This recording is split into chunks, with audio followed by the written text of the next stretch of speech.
Nick. Well, speaking of unbelievably sick, I have to point out here, The Guardian have gone with chemical attack, police hunt injured man. And this is so disgusting. Even by The Guardian standards, I'm so disgusted by this because it's a ridiculous spin on this headline. The guy threw a corrosive chemical at a woman and her 3- and 8-year-old daughters, but they go with police hunt injured man. If you read that, just blind, you'd think, oh, it's the police that are at fault for hunting this poor injured man. Yeah. It reminds me of the Washington Post when they called al-Baghdadi, the Islamic extremist terrorist, an austere religious scholar, and they had to change it. This is The Guardian going full austere religious scholar. And you go, what is this ideology that leads them to do this? We saw that Alabama guy who was, OK, he was on death row and he had an unfortunate method of death. But The Guardian ran this long puff piece on him, and you go, are they just siding with all criminals now? The guy had murdered someone in 1988. This guy is on a horrific chemical attack.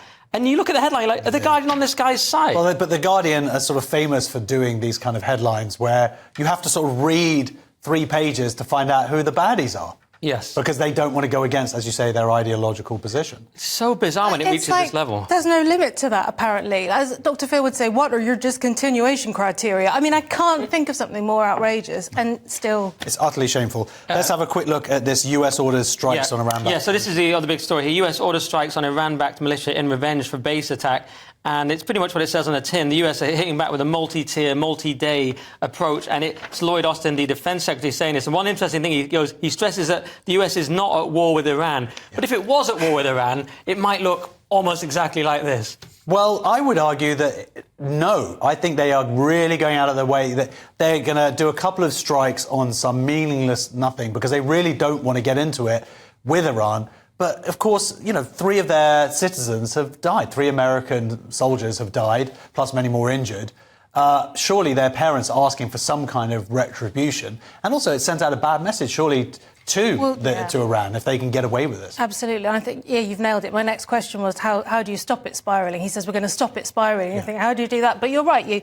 You bare your teeth so you don't have to use them, don't you, maybe? Well, they're going to basically, I imagine, do a bunch of whiz-bang...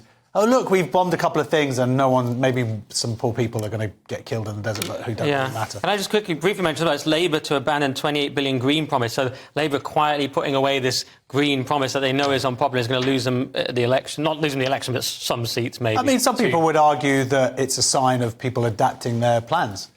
Going, wait a minute, maybe this isn't so great and maybe we should relook at it. I think that's a positive. Well, they're just saying they're going to do it more slowly, aren't they? OK, well, fair enough. Headline